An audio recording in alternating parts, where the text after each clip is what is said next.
look in the mirror, when I look in the mirror, baby, I see it clear. Why you wanna be nearer? I'm not surprised, I sympathize. I can't deny your appetite. You got a fetish for my...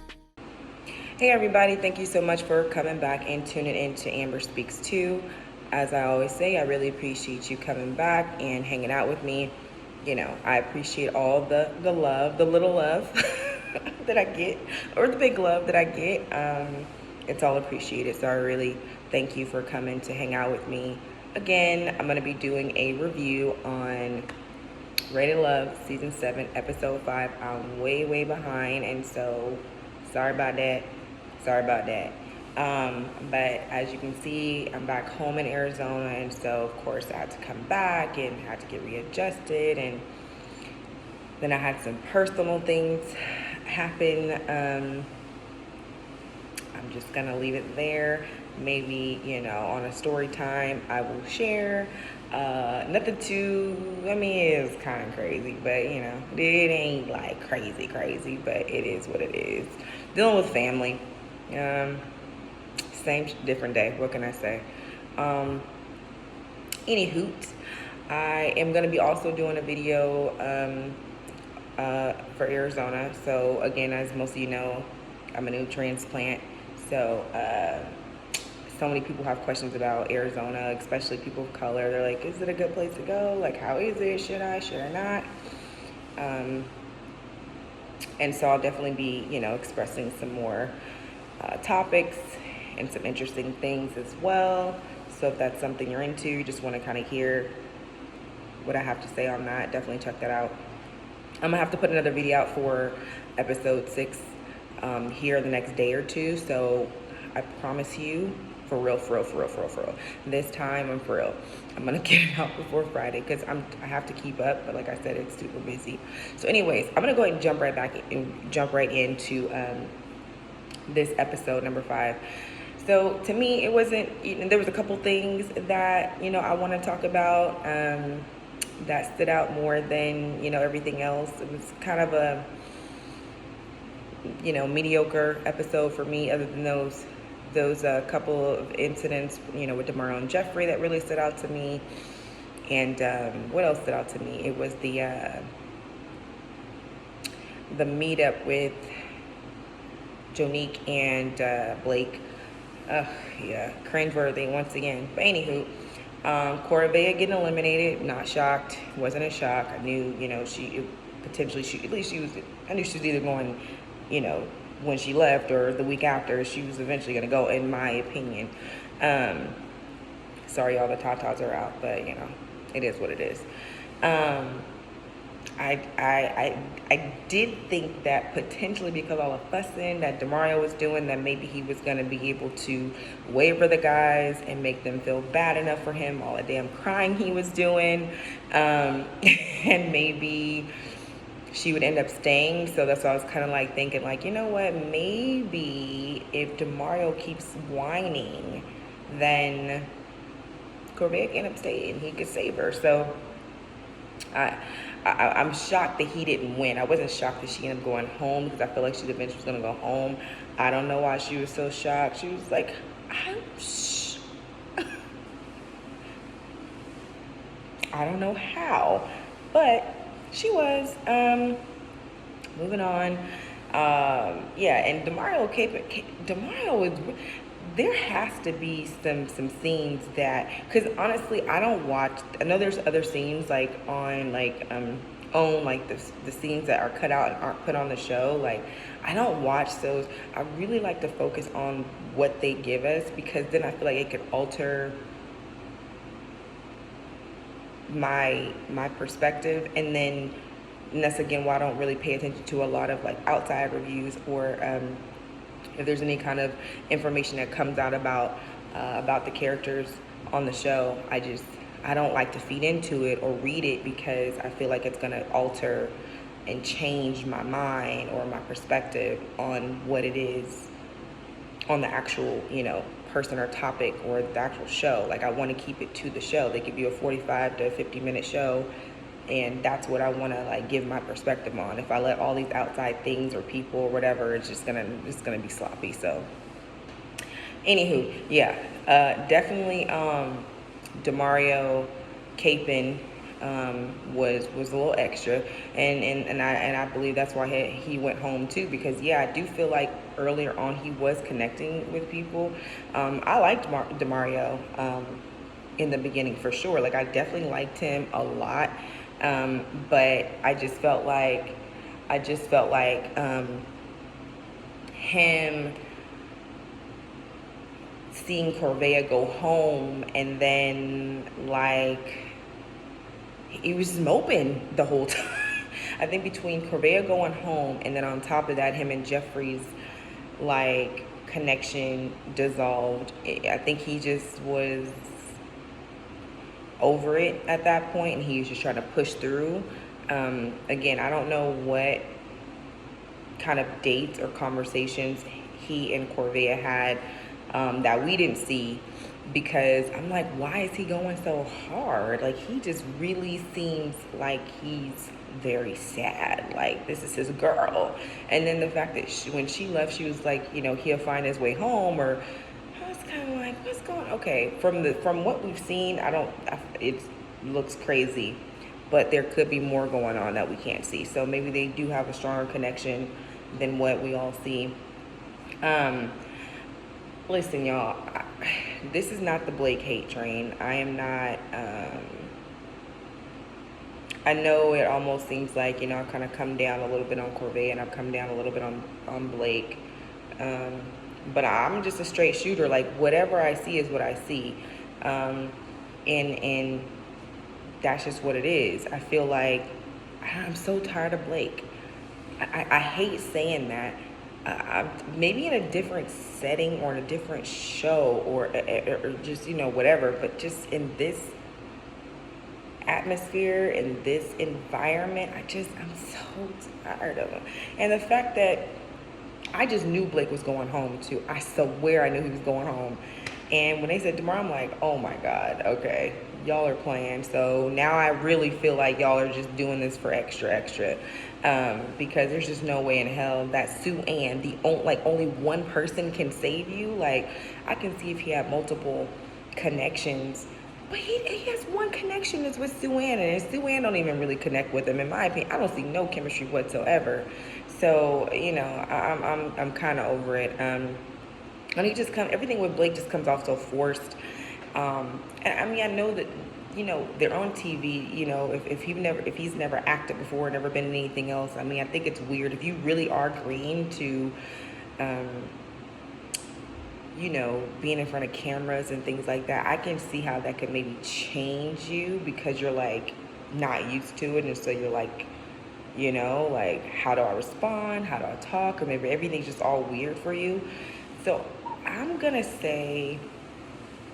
give him the benefit of the doubt as far as sometime how he like handles or how he looks sometime on camera, because some of that could just be him being uncomfortable maybe, just because the cameras, and if you're not used to it, I can see how that can, you know, make you feel uncomfortable and maybe make you look a certain way or act a certain way or talk a certain way or be more reserved, and you don't say as much.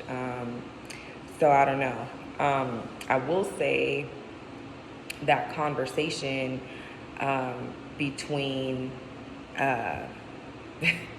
Blake and who set him down with Cynthia when they were doing their who the hell's gonna exit, their, you know, sit down conversation. You know, it was I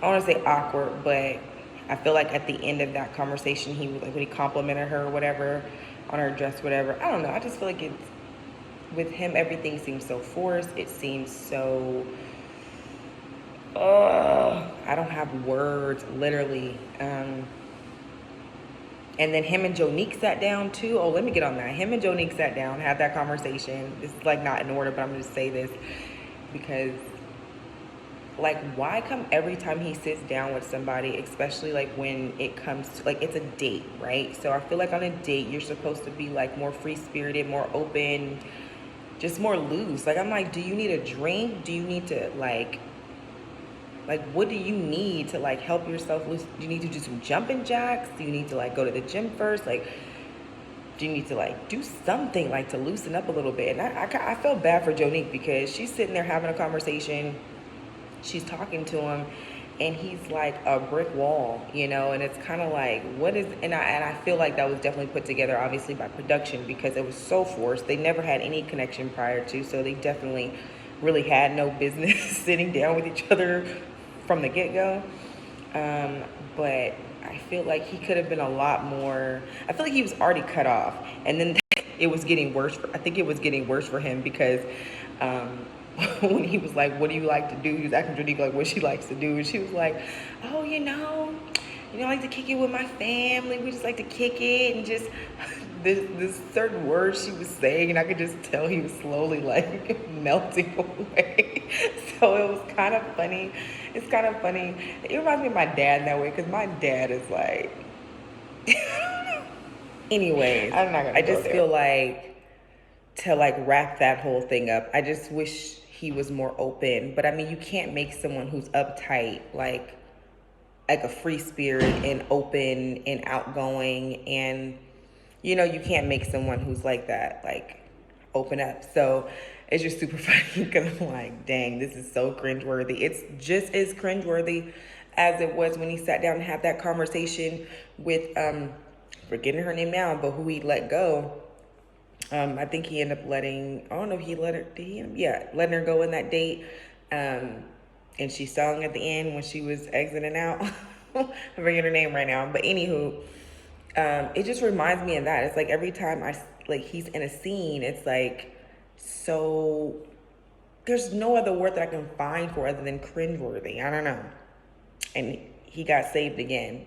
Anywho, before I jump into like the biggest two things I wanted to touch on, which is the Demario and Jeffrey conversation and then the double date, I think it's funny how Sue-Ann, it's like she has a completely different recollection of the conversation between her and Jeffrey.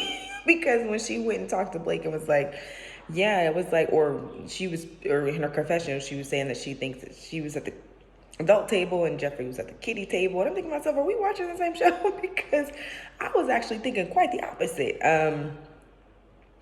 And you know what? That's making me feel like I'm starting to kind of see more of Sue-Ann's personality. I'm starting to see things are really starting to shape up. Like it makes me wonder, for one, how well she deals with taking accountability.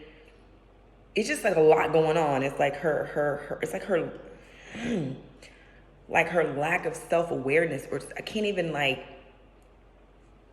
figure out like it just, there's definitely something, like, I don't want to say off, 'cause I don't like to say the word off. I use that word for people that I really feel that are off. But she her not taking accountability in that conversation or that argument, disagreement with her and Jeffrey, and then she's like, I wish I wasn't a part of it. And it's like, but you really did make that situation bigger than it had to be.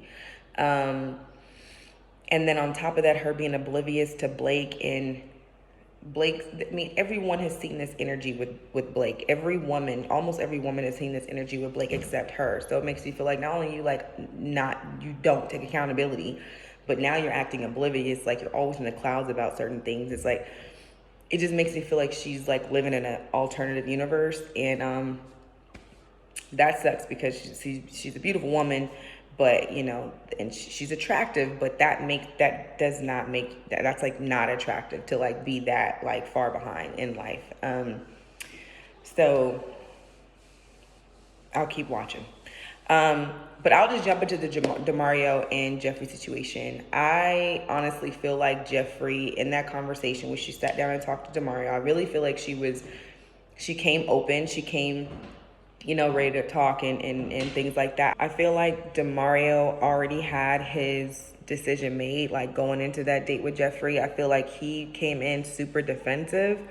And so I just feel like, again, it did seem like Jeffrey was at least up for the conversation.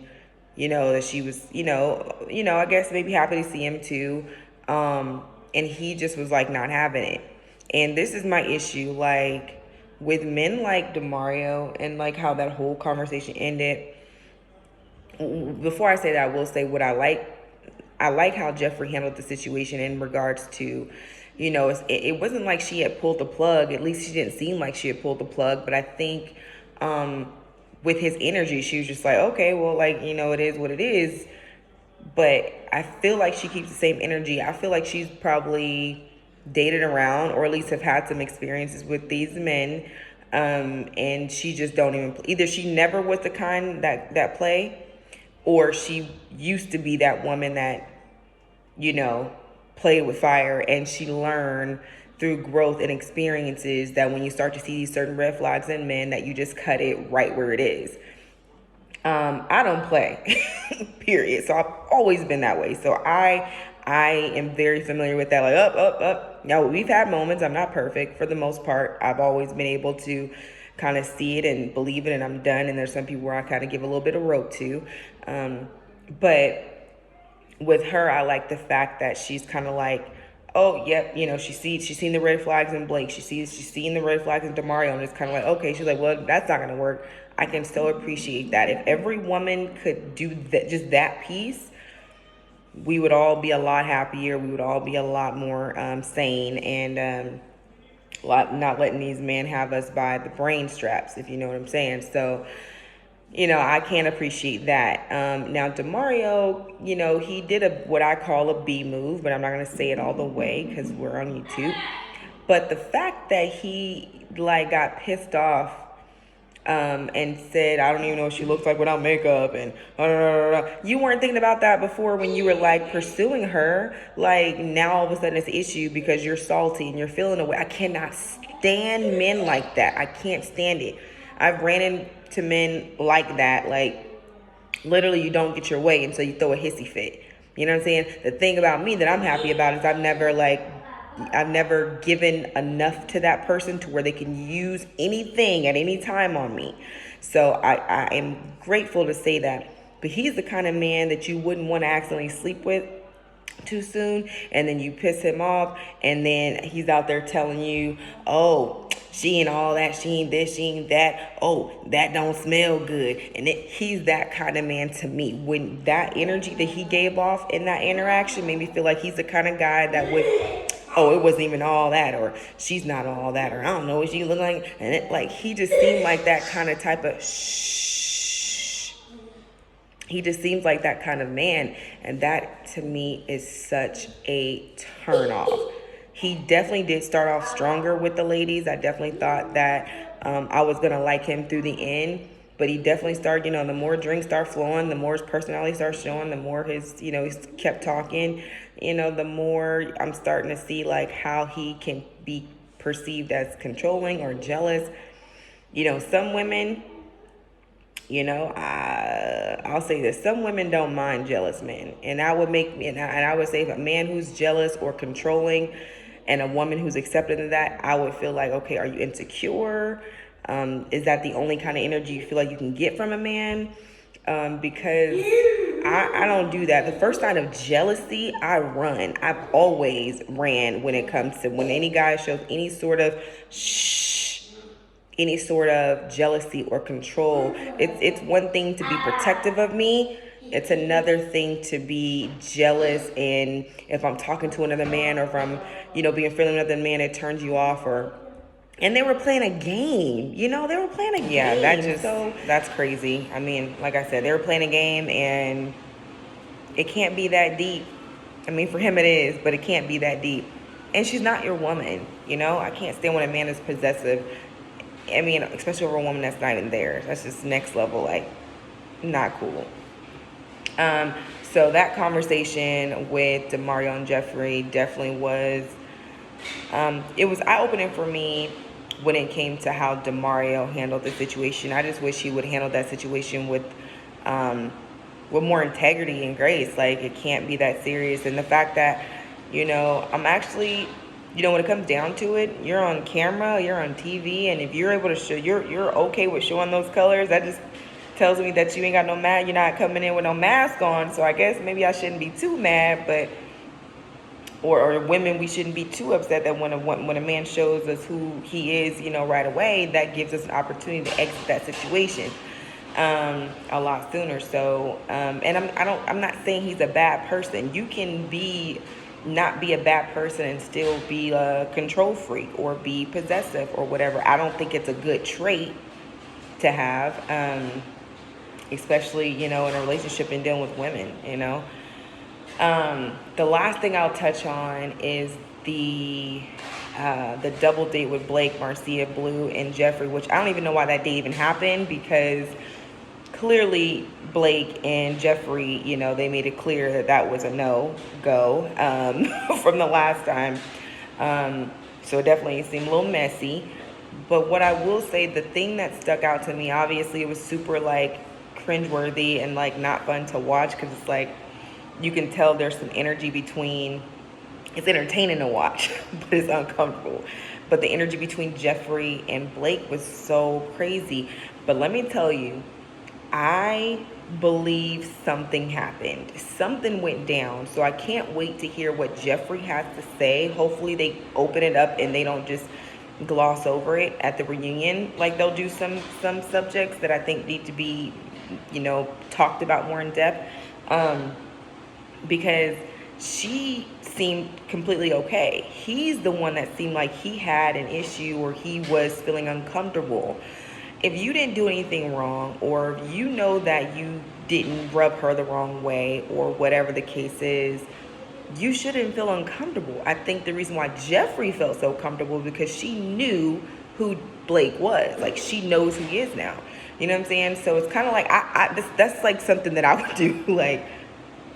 If you rub me the wrong way and we're in a group setting like that, I would probably do the same thing. I'd probably picking. She was picking. But it's because, you rubbed her the wrong way, and now she's just effing with you now. I would probably do something like that, to be honest with you.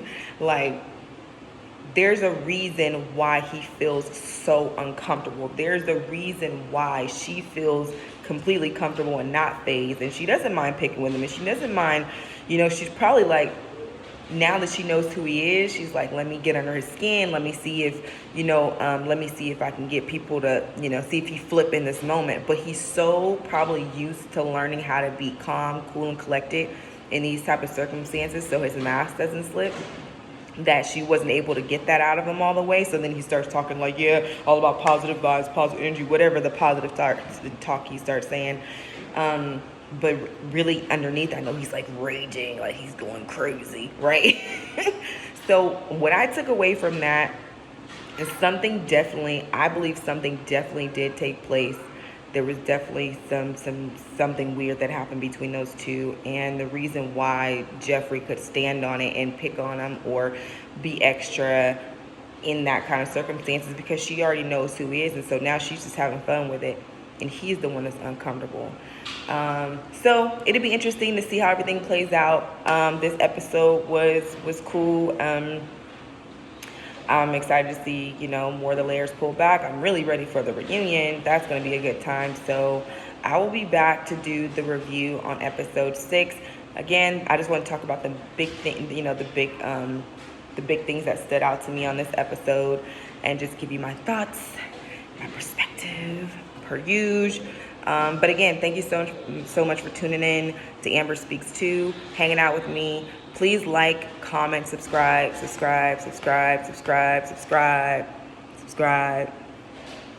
I appreciate y'all. Talk to y'all later. Peace. Look in the mirror. When I look in the mirror, baby, I see it clear. Why you want